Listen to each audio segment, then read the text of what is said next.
Hello everyone, good morning. তোমরা সকলে কেমন আছো? আশা করি যে যেখানে আছো ভালোই আছো।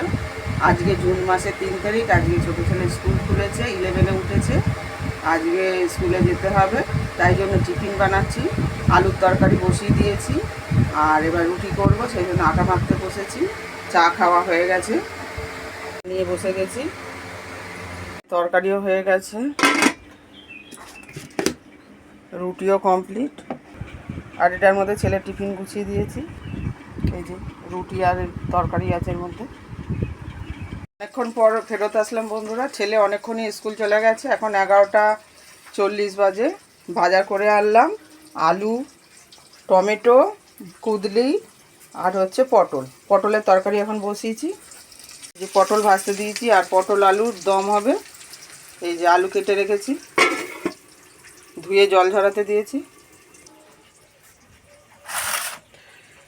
আর এই যে কুদরি, দেখি ইচ্ছে আছে ভাজা করার, করতেও পারি নাও পারি, শরীরের ওপর নির্ভর করছে।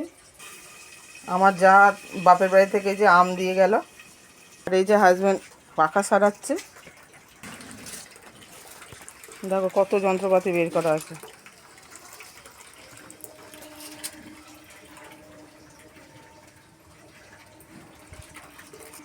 আর কতগুলো বাসনও মাজলাম। এই যে জল খাবার খেলাম, ভাত খেয়েছি, বড় ছেলে ভাত খেয়েছে, রুটি হয়েছে, সব কাপ খাওয়ার বাসন টাসন সব মেজে ফেলেছি বললাম বন্ধুরা। আর রান্না চলছে এখনও, কুদলি ভাজা হচ্ছে এখন। ভাজা চলছে, দেখো সব পাকা লাল লাল, একটু টক টক হবে।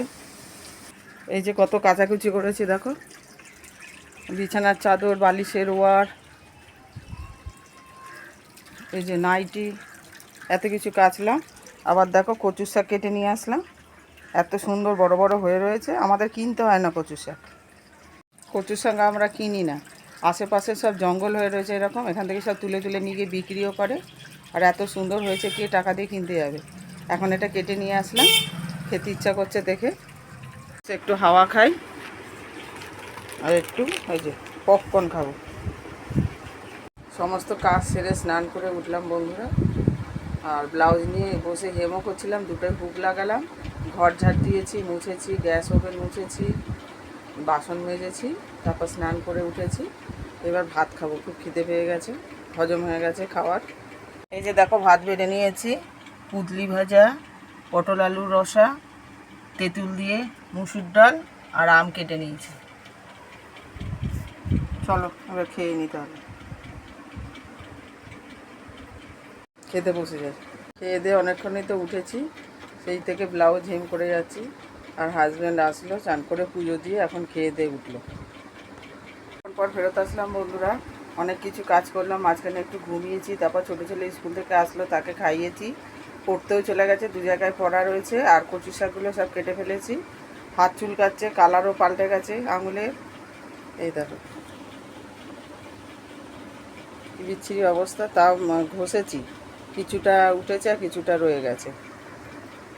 খেতে ভালো লাগে কিন্তু কাটার ঝামেলা। আর হাজব্যান্ড তো কেটে দেয়, সময় পায়নি।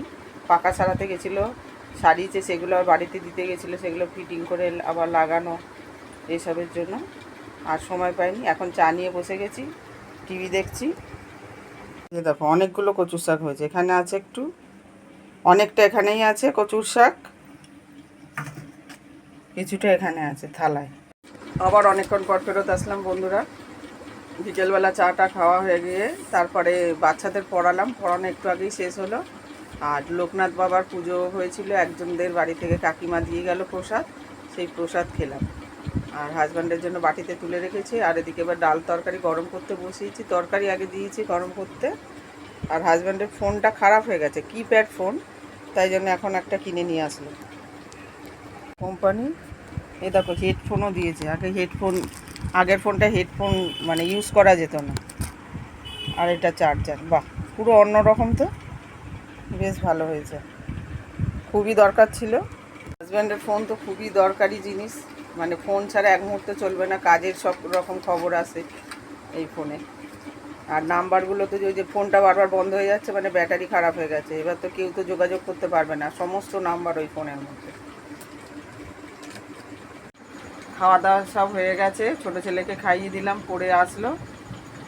অনেকক্ষণই পড়ে এসছে, আবার খানিকক্ষণ বৃষ্টি হয়ে গেল, এখনও মেঘ ডাকছে বাইরে। বৃষ্টি হয়ে গেল, এখনও ফোঁটা ফোঁটা পড়ছে, মেঘ ডাকছে, বাইরের লাইটটা জ্বলছে। এই দেখ মেঘ ডাকছে, শুনতে পাচ্ছ? এ বাপরে, বিদ্যুৎও চমকাচ্ছে যে। এখন বাজে 11টা, সিরিয়াল দেখছিলাম, এখন আবার ব্লগ চালিয়েছি। রাত 12টা বাজে, দেখো এখনও সেলাই করে যাচ্ছি, রাত্রেই বেশি সময় পাই, সেই জন্য করে এই যে হুক বসাচ্ছি। আর 3 রকম সাইজ আছে, 32, 34 আর 36, সব মানে 32টা ওপরে, তারপর 34, তারপর 36, এরমভাবে সাজাতে হয়। হেমও অনেক বাকি আছে। আর এখন এই যে হুক বসাচ্ছি, অনেকগুলো হেম হয়ে গেছে, খুব বেশি হয়নি, কারণ ষষ্ঠী ছিল, বাড়িতে গেছিলাম, এবারে আর নিয়ে যাইনি। ষষ্ঠীতে গেছি ঘুরতে, আনন্দ করতে, ওই জন্য ব্লাউজ আর নিয়ে যাইনি। 4-5টা হয়েছিল, আবার এসে কালকের থেকে ধরেছি, রাত্রির থেকে ধরে যে এখনও করছি। কখন শোবো কোনো ঠিক নেই, যতক্ষণ পারবো করবো, বেশি রাত জাগবো না, তাই বলে আগে তো 2টো অবধি মানে ব্লাউজ হেম করি, রাত্রেই সময় বেশি, সেই জন্য সারাদিন রান্না বান্না, দোকান বাজার, এদিক ওদিক সংসারের কাজ করতে করতে সময় চলে যায়। দুপুরবেলা একটু বসি, খেয়ে দিয়ে উঠে একটু ঘুম পাই, 1 ঘন্টা না রেস্ট নিলে তো হয় না। যদি একটুও না শুই তাহলে তো রাত জাগতে পারবো না। আবার বিশেষ দরকার যদি মনে করো কালকে দিতে হবে ব্লাউজ, তখন আবার দুপুরেও শুই না, রেস্ট নিই না। আর এটা আমার ভালো লাগে করতে, যে কেউ জোর করে করাচ্ছে বা আমি নিজের ইচ্ছায় কাজ করি, এটা আমার খুব ভালো লাগে। মানে সংসারে কাজ করতে করতে যখন সেলাইটা নিয়ে বসি, মানে যখন হাওয়া খেতে বসি, তখন এই সেলাই নিই। সেলাই যদি না থাকে মনে হয় যেন কিছুই কাজ নেই। টিভিতে খবর চলছে, সাউন্ড কমিয়ে দিয়েছি, আর এদিকে ব্লাউজ করে যাচ্ছি। আমিও টিভিতে ব্লগ দেখতে দেখতে করি, হাজব্যান্ড আমার ফোনটা দেখে, হাজব্যান্ডও জেগে থাকে, ওই জন্য আরও সাহস পাই, না হলে একা একা একটু ভালো লাগে না, পাশে একজন কেউ থাকলে ভালোই লাগে। হাজব্যান্ডও রাত জাগতে পারে, আমিও পারি। ছোটোবেলায় যখন পড়াশোনা করতাম, রাত জেগেই পড়তাম, ভোরে উঠে পড়তাম না, মানে পারতাম না, চেষ্টা করেছিলাম, ভোরবেলায় উঠে পড়তাম যদি, আবার ঘুমিয়ে পড়তাম, আর সকালবেলায় উঠে মাথা ব্ল্যাঙ্ক হয়ে যেত, মানে কি পড়েছি সেটা ভুলে যেতাম। তারপর থেকে আমি রাত জেগেই পড়া শুরু করলাম, মানে রাত্রেই পড়তাম, ভোরবেলা উঠে পড়তে পারি না, এই রাত জেগেই সেলাই করি। কাজ না থাকলে তখন শুয়ে পড়ি, ঘুমিয়ে যাই, আর সেলাই না থাকলে ভালো লাগে না, মনে হয় যেন কোনো কাজই নেই। এই পুজোর সময় তো ছুটি থাকে, 4টে দিন 5টা দিন ভালো লাগে, তারপরে আর ভালো লাগে না, তখন মনে হয় যে আরও পড়তে পারলে ব্লাউজ ভালোই হয়। মেশিন ছিল, আমি সেলাই মেশিনে সেলাই শিখেছি, কিন্তু পুরো তো কন্টিনিউ করিনি।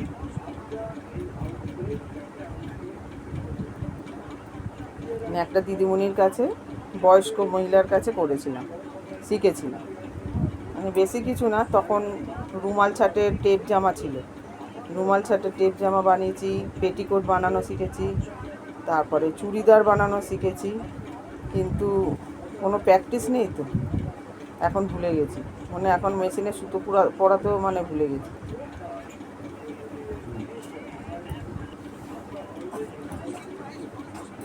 যাই হোক, আর মেশিনটা পড়ে থেকেও খারাপ হয়ে গেছে, আর হেম করেই এখন চলছে। যাই হোক, বসে তো নেই, কিছু একটা করছি, এটাও ভালো লাগার জিনিস, আর পেশাও হয়ে গেছে। যাই হোক, এবার ভিডিওটা শেষ করব, অনেক রাত হয়েছে। তোমাদের যদি ব্লগটা ভালো লেগে থাকে তাহলে লাইক, কমেন্ট ও সাবস্ক্রাইব করে পাশে থেকো। তোমরা সবাই সুস্থ থেকো, ভালো থেকো, টাটা, বাই বাই।